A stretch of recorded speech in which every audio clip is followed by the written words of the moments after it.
नमस्कार। आज की चर्चा में आपका स्वागत है। आज 17 सितंबर 2025 है। तो सबसे पहले प्रधानमंत्री मोदी के 75वें जन्मदिन की बात करते हैं। स्रोत बता रहे हैं कि आज पूरे देश में इसे बड़े पैमाने पर मनाया जा रहा है।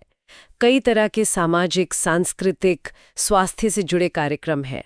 केंद्र सरकार है, राज्य सरकारें हैं और आम लोग भी शामिल दिख रहे हैं। हाँ, मतलब एक राष्ट्रीय उत्सव जैसा माहौल बनाने की कोशिश है। हाँ, जैसे दिल्ली में देखिए, स्कूली बच्चों ने 21 अलग-अलग भाषाओं में प्रधानमंत्री के लिए गाने गाए। मध्य प्रदेश में आज से एक नया अभियान शुरू हो रहा है, स्वस्थ नारी सशक्त परिवार। ये महिलाओं और बच्चों के स्वास्थ्य पर केंद्रित है। अच्छा। और गुजरात में राजकोट में कलाकारों ने रंगोली बनाई है और उसमें सरकार की 75 योजनाओं को दिखाया है। तो ये कुछ उदाहरण है कि कैसे मनाया जा रहा है।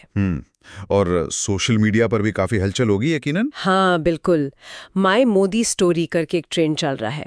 इसमें नेता, कलाकार, आम नागरिक सब लोग अपने अनुभव साझा कर रहे हैं प्रधानमंत्री के साथ। हाँ, और अगर हम स्रोतों को थोड़ा और ध्यान से देखें तो ये सिर्फ जन्मदिन मनाने की बात नहीं लगती।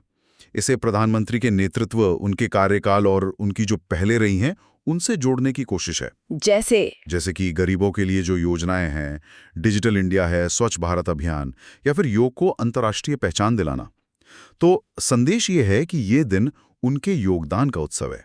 एक मजबूत और समावेशी भारत बनाने की दिशा में जो उन्होंने काम किया है उसको सेलिब्रेट करने का मौका। सही। बिहार से भी एक बड़ी खबर है।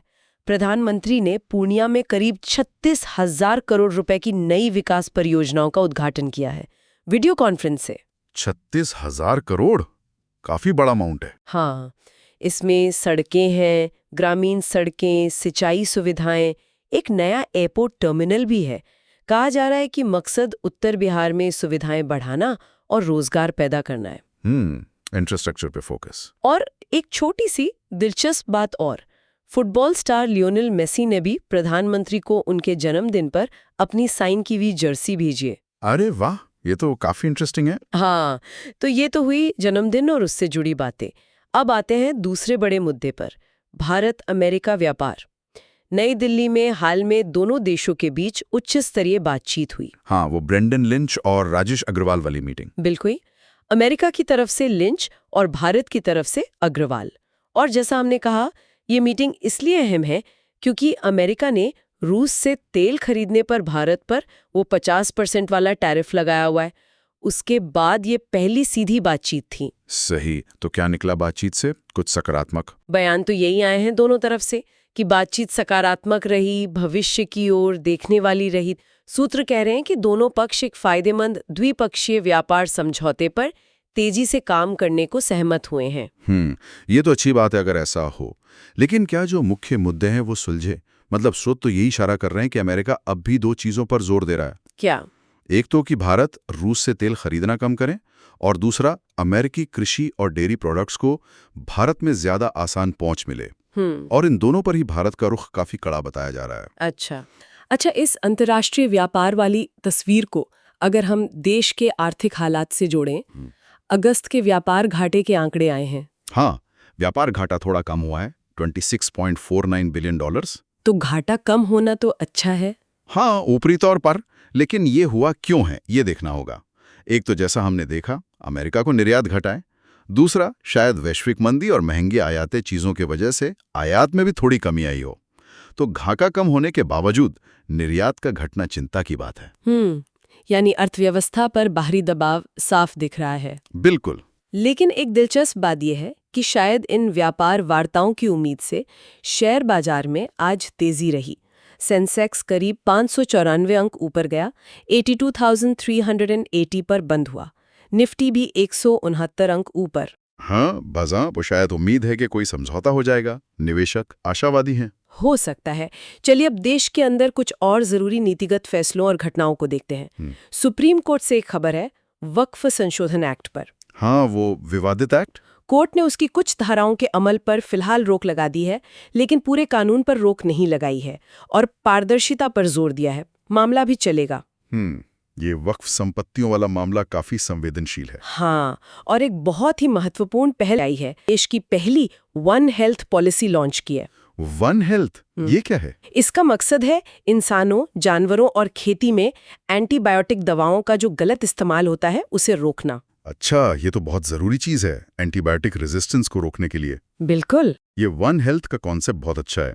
ये मानता है कि इंसान, जानवर और पर्यावरण सबका स्वास्थ्य जुड़ा हुआ है। अगर जानवरों में दवाएं बेअसर होंगी तो खतरा इंसानों तक आएगा ही, पर्यावरण खराब होगा तो भी हम प्रभावित होंगे। सही बात है। तो ये जो एंटीबायोटिक रेजिस्टेंस की समस्या बढ़ रही है, मतलब दवाएं असर करना बंद कर रही हैं, उसके लिए ये बहुत जरूरी कदम है। ये वाकई एक मॉडल बन सकता है। हाँ, लगता तो है। अच्छा, कुछ और छोटी छोटी अपडेट्स भी हैं। दिल्ली में यमुना किनारे अवैध कब्जों को रोकने के लिए सरकार अब फ्लड प्लेन की मार्किंग कर रही है, सीमा तय कर रही है। ये भी जरूरी है। गुजरात हाईकोर्ट को कल बम की धमकी मिली थी, वो झूठी निकली, लेकिन सुरक्षा बढ़ा दी गई है। अच्छा, खैर झूठी निकली ये गनीमत है। हाँ, और रेलवे यात्रियों के लिए IRCTC पर अब तत्काल टिकट बुक करते समय पहले 15 मिनट में आधार नंबर देना जरूरी हो गया है। ओके, शायद दलालों को रोकने के लिए। शायद। और इनकम टैक्स रिटर्न भरने की आखिरी तारीख आज तक बढ़ाई गई थी। उम्मीद है लोगों ने भर दिया होगा। हाँ, वो डेडलाइन आज खत्म हो गई। और मौसम का हाल देखें तो देहरादून, मणिपुर जैसे इलाकों में भारी बारिश और बाढ़ से दिक्कतें हैं। हाई अलर्ट है। मॉनसून अभी गया नहीं है पूरी तरह। सही। अब जरा दुनिया की तरफ चलते हैं।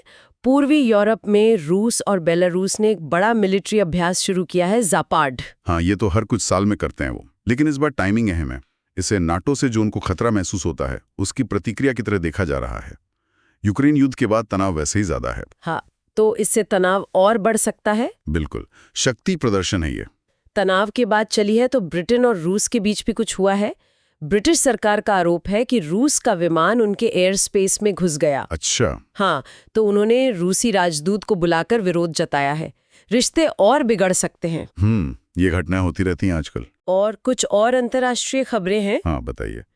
यूरोपीय संघ ने मछली पकड़ने की सब्सिडी पर नई नीति लागू की है। हाँ, ओवरफिशिंग रोकने और समुद्री संतुलन बनाए रखने के लिए। ये अच्छा कदम है पर्यावरण के लिहाज से। अमेरिका में कुशल श्रमिकों के लिए इमिग्रेशन नियमों में कुछ बदलाव हुए हैं, जिस पर वहाँ काफी बहस चल रही है। हाँ, इमिग्रेशन तो हमेशा ही गर्म मुद्दा रहता है अमेरिका में। और चीन और अमेरिका के बीच मैड्रिड में बैठकें चल रही हैं, डेटा सिक्योरिटी, टिकटॉक, टेक्नोलॉजी जैसे मुद्दों पर। इन दो बड़ी ताकतों के बीच बातचीत पर सबकी नजर रहती है। स्पेन में वुएल्टा आ इस्पानिया साइकिल रेस में इजराइल की टीम के शामिल होने पर कुछ विरोध प्रदर्शन हुए हैं। अच्छा, खेल में भी राजनीति आ ही जाती है। और गाजा में बमबारी तेज होने की खबरें हैं। और ब्रिटेन ने पोलैंड की हवाई सुरक्षा में मदद के लिए अपने फाइटर जेट भेजे हैं। यानी माहौल अभी भी तनावपूर्ण है उस रीजन में। बिल्कुल। और आखिर में खेल जगत की कुछ बातें। एशिया कप के भारत पाकिस्तान मैच के बाद वो जो हैंडशेक विवाद हुआ, हाँ, सुना उसके बारे में। उसकी जांच अब BCCI और ACC मिलकर कर रहे हैं। पाकिस्तान ने तो बहिष्कार की धमकी भी दी है। आज की इस गहरी चर्चा में हमारे साथ जुड़ने के लिए धन्यवाद।